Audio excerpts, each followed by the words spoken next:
नमस्कार, स्वागत है आपका हमारे यूट्यूब चैनल पर। बात करते हैं 5वीं बोर्ड परीक्षा के गणित विषय के क्वेश्चन पेपर की। तो गणित विषय का पेपर 5वीं बोर्ड परीक्षा का कैसा होगा, किस तरह से प्रश्न आएंगे, इस वीडियो में हम बात करेंगे। सबसे पहले बात करते हैं गणित विषय के पेपर के पूर्णांक की। तो 80 नंबर का कुल पेपर होगा, 20 नंबर सत्रांक के रूप में भेजे जाएंगे। साथ ही यदि समय की बात करें तो ये 2.5 घंटे का पेपर होगा कुल। जैसे कि सबसे पहला पार्ट आएगा जो कि आकृति और स्थान की समझ से संबंधित है, जिसमें अंक 7 निर्धारित किए गए हैं, जिसमें आपको शॉर्ट टाइप यानी ऑब्जेक्टिव टाइप क्वेश्चन पूछे जाएंगे। यहाँ पे आप देख रहे हैं 11 प्रकार का एक पास में कॉलम भी आएगा। ये हिंदी इंग्लिश मीडियम दोनों के लिए समान रहता है, जिसमें जैसे कि पहला प्रश्न हिंदी में लिखा गया है, नीचे इंग्लिश में लिखा गया है। दीवार घड़ी में दोपहर ठीक 3 बजे घड़ी की मिनट और घंटे की सुई द्वारा बनाया गया कोण कौन सा बनेगा? न्यून कोण, अधिक कोण, समकोण या सरल कोण? यह ऑप्शन नंबर राइट होगा, समकोण होगा। जैसे कि घड़ी के अंदर जब घंटे की सुई 3 पे हो, मिनट की सुई 12 पे होती है, तो ये समकोण का निर्माण करती है। बिल्कुल तो समकोण होगा, जो कि ऑप्शन नंबर स राइट होगा। फिर दूसरा प्रश्न पूछा गया है, अब यहाँ पे अंग्रेजी में लिखा गया वही का वही, और इंग्लिश मीडियम के लिए ये होगा और हिंदी मीडियम के लिए पढ़ने वालों के लिए ये। फिर इसी तरह सादे की सहायता से कोण बनाना है, जिसमें न्यून कोण बनाना है। तो न्यून कोण होता है वो 0 डिग्री से 90 डिग्री से छोटा, यानी 89 डिग्री तक कोई भी कोण आप बना सकते हैं। 0 से 89 डिग्री तक कोई भी कोण बना सकते हो यहाँ माप करके, वो न्यून कोण होगा। अधिक कोण है वो 90 डिग्री से बड़ा, यानी 91 डिग्री से लगा के 179 डिग्री तक, इनमें से कोई भी कोण आप बनाएंगे वो अधिक कोण का प्रकार होगा। तो दूसरे में अधिक कोण का चित्र बनाएंगे। और तीसरे में आपको सरल कोण बनाना है। तो सरल कोण है वो 180 डिग्री का होता है, एक सरल रेखा पे होता है। तो इस तरह से ये सरल कोण बनाएंगे। तो इस तरह से ये 7 नंबर के सवाल हो गए। दूसरा पार्ट है संख्या ज्ञान की समझ, जिसमें 16 नंबर के सवाल टोटल होंगे। जिसमें तीसरा प्रश्न दिया गया है, नीचे दिए गए विस्तारित रूप का संख्या रूप क्या होगा? यहाँ पे 20,000, 9,000, 400, 00 और 3, इनको जोड़ने पर हो जाएगा 29,403। ऑप्शन नंबर राइट होगा यहाँ पे। फिर अगला चौथा प्रश्न दिया गया है 0.37 का भिन्न रूप। यहाँ पे भिन्न को प्रतिशत में बदलने के लिए, यानी दशमलव के बाद जितनी संख्या होती है उतने जीरो लगा के भाग देना है। जैसे कि यहाँ दशमलव के बाद 2 संख्या है, तो 37 के अंदर 1 करके 2 जीरो लगाएंगे, यानी 100 का भाग देंगे। 37/100 इसका भिन्न रूप होगा, यानी ब राइट होगा यहाँ पे। फिर पांचवा प्रश्न दिया गया है, दी गई संख्याओं को छोटे से बड़े यानी आरोही क्रम में लिखना है। आरोही क्रम में सबसे छोटी पहले और फिर बड़ी आती है। तो यहाँ पे 4 संख्याएं दी गई है। तो इस तरह से यहाँ पे 39,703 सबसे छोटी है, 43,905 उसके बाद आएगी, फिर 49,012 और फिर 49,512। इसी तरह से ये भी लिखेंगे। तो ये छोटे से बड़े क्रम में आपको तीनों को लिखना है। प्रत्येक 2-2 अंक का, यानी टोटल 6 नंबर का पांचवा प्रश्न दिया गया है। फिर अगले प्रश्न की बात करते हैं। अगला छठा प्रश्न दिया गया है, निम्नलिखित प्रश्नों को हल करना है। यहाँ पे आपके सामने छठे प्रश्न का पहला प्रश्न दिया गया है, बाजार से 12 टॉफियां कोई लाता है, वो इन टॉफियों को सब बच्चों में बराबर यदि बांटना चाहे तो प्रत्येक बच्चे को कितनी मिलेगी? टॉफियां कितनी थी? 12। बच्चे कितने थे? 6। तो 12 में 6 का भाग दे देंगे 2, यानी प्रत्येक बच्चे को 2-2 टॉफियां मिलेगी। फिर दूसरा प्रश्न है, एक मोटरसाइकिल 10 लीटर पेट्रोल में 420 किलोमीटर दूरी तय करती है, तो बताइए वो 20 लीटर पेट्रोल में कितनी दूरी तय करेगा? यानी 10 लीटर में 420 किलोमीटर, तो 1 लीटर में, यानी 420 में 10 का भाग दे देंगे। 1 लीटर पेट्रोल में वो 42 किलोमीटर चलेगी, तो 20 लीटर में 42 का 20 से गुणा कर देंगे, 840 किलोमीटर चलेगी। या फिर 10 लीटर में 420 है, तो 20 लीटर में डबल कर देंगे, 820 40 हो जाएगा। तो इस तरह से भी आप निकाल सकते हैं। फिर अगला है संक्रियाओं की समझ, जिसमें 24 नंबर के प्रश्न आपसे पूछे जाएंगे। जिसमें 7वां प्रश्न पूछा गया है, 10 के आधार पर विचलन ज्ञात करना है। तो यहाँ पे 15 का विचलन ज्ञात करना है। तो 15 में से 10 को घटाएंगे, प्लस का 5 विचलन है, यहाँ पे ज्यादा है 5। यहाँ 7 है, तो 7 में से 10 घटाएंगे तो -3 आएगा। तो यहाँ पे 10 में 3 कम पड़ रहे हैं, तो -3 इसका विचलन होगा। यहाँ 16 का विचलन, 16 में से 10 घटाएंगे, प्लस का 6 विचलन होगा। तो इस तरह से आधार में से विचलन को घटाया जाएगा, उसके बाद में पता लगेगा कि कितना प्लस या माइनस में विचलन है। फिर 8वां प्रश्न दिया गया है, सन 2011 की जनगणना के अनुसार काटरवाड़ा गांव की में 6,324 महिलाएं और 5,984 पुरुष हैं, तो गांव की कुल जनसंख्या कितनी है? महिलाएं और पुरुषों की संख्या लिखेंगे और दोनों को जोड़ देंगे, टोटल जनसंख्या हो जाएगी 12,308 व्यक्ति। तो इस तरह से 8वां प्रश्न हल करेंगे। 9वां प्रश्न है, अंशुमान एक दिन अपने पिताजी के भोजनालय में जाता है। भोजनालय में एक थाली भोजन का मूल्य 125 रुपये है। सुबह 9 से 11 बजे तक 35 व्यक्तियों ने भोजन किया, तो कुल कितने रुपए की आय हुई? एक थाली का 125 रुपये है, 35 व्यक्ति आए, यानी 35 थाली हुई। और 35 थालियों का ज्ञात करने के लिए 125 का 35 से गुणा कर देंगे, 4,375 रुपये टोटल उनको आय होगी। 10वां प्रश्न दिया गया, दूध की 2 कैन है जिसका क्रमशः 18 लीटर और 24 लीटर दूध भरा है।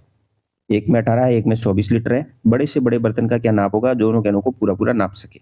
इसके लिए आप मशअप ज्ञात करेंगे, 18 का ज्ञात करेंगे और 24 का ज्ञात करेंगे। इसमें कॉमन संख्या है 2 और दोनों में 2-2 एक बार आया और 3 भी एक-एक बार आया। बाकी कोई संख्या नहीं है तो 2 को गुणा 3 से करेंगे 6, यानी बर्तन का माप हुआ होगा 100 लीटर जो दोनों को माप सकता है। फिर 11वां प्रश्न पूछा गया है, निम्नलिखित प्रश्नों को हल कीजिए। छूटे हुए अक्षर को अंकों को आपको यहाँ पे लिखना है। जैसे कि यह घटाने से दी गई है, 3 में से 8 घटाने पे 5 रहेगा, यानी एक उधार लेने पे 13 हो जाएंगे। यहाँ 8 रहेंगे 9 की जगह, 8 में से 5 जाएंगे 3 रहेंगे और 4 में से 2 घटाने पे 2 रहेंगे। इस तरह से अंकों को आपको निकालना है। फिर इसका दूसरा है, 25 को एक अंक की किस संख्या से गुणा किया जाए कि उत्तर के इकाई और दाई स्थान पर शून्य प्राप्त हो जाए। तो 25 को हम 4 से गुणा करेंगे तो इकाई और दाई के स्थान पे शून्य होगा, 100 उत्तर आएगा। फिर अगला टॉपिक रहेगा मापन की समझ, जिसमें अंक 25 के प्रश्न पूछे जाएंगे। 12वां प्रश्न पूछा गया है, 5 रुपये में पैसे होते हैं, 1 रुपये में 100 पैसे होते हैं, तो 5 रुपये में 500 पैसे होंगे। ऑप्शन नंबर स राइट होगा। यहाँ पे ऑब्जेक्टिव कभी कभी बीच में ऑब्जेक्टिव भी पूछ जाएंगे अलग अलग, जैसे कि टॉपिक वाइज मापन से संबंधित ये ऑब्जेक्टिव पूछा गया है यहाँ पे।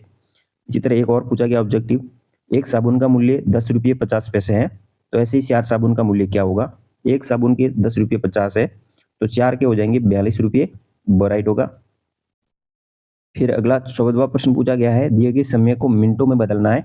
जैसे कि यहाँ पे मिनट दी गई, घंटे दी गए हैं, 2 घंटे 1/4 यानी 2 से 1/4 घंटा, यानी 2 घंटे पूरे और एक घंटे का चौथा भाग दिया गया है। तो आप अपने अनुसार किसी तरीके से निकाल सकते हो। यहाँ तो 2 से 1/4 का गुणा कर दो 60 से, तो भी उत्तर आएगा सही। यदि ऐसा नहीं करते हैं तो आप एक घंटे का जोड़ करके भी आप पता कर सकते हैं। तो इसमें 135 मिनट होगी, 1.5 घंटे में 90 मिनट होगी और 5 से 1/3 घंटे में 320 मिनट होगी। फिर 15वां प्रश्न है, सुनीता बाजार से 1 किलोग्राम 400 ग्राम टमाटर, 550 ग्राम धनिया और 3 किलोग्राम 200 ग्राम गाजर खरीद कर अपने थैले में रखते हैं। सब्जी के उस थैले का भाव कितना बढ़ा, यानी उसका वजन कितना होगा। तो टमाटर 1 किलो 400 ग्राम, धनिया 550 ग्राम, ग्राम की सीध में ग्राम लिखेंगे, किलो की सीध में किलो लिखेंगे, गाजर 3 किलोग्राम 200 ग्राम। अब ग्राम को जोड़ने पर 1150 ग्राम हो गए, 4 किलोग्राम हो गए। अब 1150 यानी 1000 का 1 किलो बन जाएगा, 5 किलो हो जाएंगे, ऊपर 150 ग्राम रहेंगे, तो 5 किलो 150 ग्राम ऊपर रहेंगे, ये उत्तर हो जाएगा। फिर अगला प्रश्न पूछा गया है, कक्षा 5 के विद्यार्थियों द्वारा लंबी कूद प्रतियोगिता में कूदे की दूरियों का माप इस प्रकार दिया गया है। तो अलग अलग विद्यार्थी, जिसमें लक्ष्मी नारायण, प्रीति, रीना, दीपक, तो इस तरह से सभी के यहाँ पे आपको जो लंबी कूद में कूदे उनकी दूरियां दी गई है अलग अलग, 1 metre 20 centimetre, 1 metre 10 centimetre, 1 metre 70 centimetre, इस तरह से अलग अलग दी गई है माप है। अब इस पे आधारित आपसे प्रश्न पूछा गया, सबसे लंबी दूरी किसने कूदी, तो इसका उत्तर हो जाएगा रीना ने, सबसे कम प्रीति ने। इस तरह से इसका जवाब देना है आपको। फिर आपको पूछा गया 17वां प्रश्न, निम्नलिखित प्रश्नों को हल करना है। एक वर्गाकार मैदान के 4 चक्कर लगाने में हिमांशु को 80 मीटर चलना पड़ता है, तो मैदान की भुजा ज्ञात करनी है। यानी एक मैदान का चक्कर पूरा यानी 4 चक्कर लगाता है, मतलब 80 मीटर है। एक चक्कर लगाएगा तो वो 20 मीटर दौड़ता है, तो मैदान की भुजा 20 मीटर होगी, यानी 4 भुजाएं हैं वो 20 मीटर की होगी, तो एक भुजा है वो 5 मीटर की होगी। फिर अगला प्रश्न पूछा गया है, एक टाइल की लंबाई 10 मीटर और चौड़ाई 9 मीटर है। टाइल का क्षेत्रफल ज्ञात करना है, लंबाई और चौड़ाई अलग अलग लिखेंगे। क्षेत्रफल ज्ञात करने का लंबाई इंटू चौड़ाई, 10 का गुणा 9 से 90 वर्ग मीटर इसका क्षेत्रफल हो जाएगा टाइल का। फिर 18वां प्रश्न है, निम्नलिखित प्रश्नों को हल कीजिए। यहाँ पे लीटर में नाप दिए गए हैं, जैसे कि 1 लीटर के 3 है और 500 ml ऊपर, यानी 3.5 लीटर हो गए, या 3 लीटर 500 मिलीलीटर हो जाएंगे। इसी तरह अगले में बी में 1 लीटर और 700 मिलीलीटर हो जाएंगे। फिर इसका दूसरा प्रश्न है, एक नल पानी की टंकी को ऊपर से भरता है, जबकि टंकी के नीचे लगा नल उस टंकी से बाहर निकालता है। यदि ऊपर वाला नल 1 घंटे में 25 लीटर पानी डालता है तो नीचे वाला नल 10 लीटर पानी निकाल देता है। यानी ऊपर के नल से 25 लीटर भरता है, 10 लीटर चला जाता है, यानी पीछे 15 लीटर रहता है 1 घंटे में। इस 4 घंटे बाद कितना रहेगा, तो 15 के हिसाब से 4 घंटे बाद कितना रहेगा, तो वो रहेगा 60 लीटर पानी रहेगा। आप इस तरह से भी हल कर सकते हैं, 1 घंटे में पानी 25 लीटर भरता है, 4 घंटे में 100 लीटर भर जाएगा। 1 घंटे में पानी बाहर 10 लीटर निकलता है, 4 घंटे में 40 लीटर निकल जाएगा। 100 में से 40 गए, पीछे 60 लीटर पानी रहेगा टंकी में। फिर 18वां है, दिए गए पैटर्न में अगली संख्या होगी, पहले 2 है, फिर 4 है, फिर 8 है, 16, यानी तो यहाँ अगली संख्या होगी वो 32 होगी, यानी 2 का गुना 4, 4 का डबल हो गया 8, 8 का डबल 16 और 16 का दुगुना हो गया 32। फिर अगले में भी पैटर्न दिया गया है, जिसमें 1 का वर्ग है, 2 का वर्ग है, ये 3 का वर्ग है, फिर 4 का वर्ग है, तो ये एक वर्ग संख्याओं से संबंधित पैटर्न दिया गया है और राइट होगा। फिर अगला है, 21वां वरुण और उसकी टीम द्वारा सड़क सुरक्षा सप्ताह के दिन सर्वे किया गया, जिसमें निम्नलिखित तालिका बनाई। मोटरसाइकिल 14, स्कूटर 7, बस 3 और कार 11 वाहन थे। तो सबसे ज्यादा गुजरने वाले वाहन कौन से थे? तो मोटरसाइकिल थे 14, बस से कितने ज्यादा स्कूटर थे? तो 4 ज्यादा थे। कुल गुजरे वाहनों की संख्या 35 थी। सभी को जोड़ देंगे। फिर आता है प्रश्न नंबर अगला 22 नंबर। निम्नलिखित तालिका में विद्यार्थियों की संख्या को गिनकर टैली चिन्ह लगाना है। यहाँ पे एक ऐसा आइकॉन दिया गया स्टिकर मुस्कुराहट वाला, इसका मतलब 10 विद्यार्थी है। या 2 है, इसका मतलब 10 को इस तरह से दर्शाएंगे, यानी 5 को दर्शाते हैं तो 4 लाइन के बाद एक आड़ी, यानी 5 हो गए, 5-5 के 4 समूह बन जाएंगे। 3 मतलब 5-5 के 6 समूह बनाएंगे। यहाँ पे 5 है, इसका मतलब 5-5 के 10 समूह बनाएंगे। इस तरह से टैली चिन्ह बनाएंगे और 22 नंबर प्रश्न को हल करेंगे। तो इस प्रकार से आपके कुल 22 सवाल इस प्रश्न पत्र में पूछे जाएंगे, जो कि गणित विषय का पेपर इस प्रकार का बनेगा। जानकारी अच्छी लगी तो वीडियो शेयर जरूर कीजिए। धन्यवाद। जय हिंद, वंदे मातरम।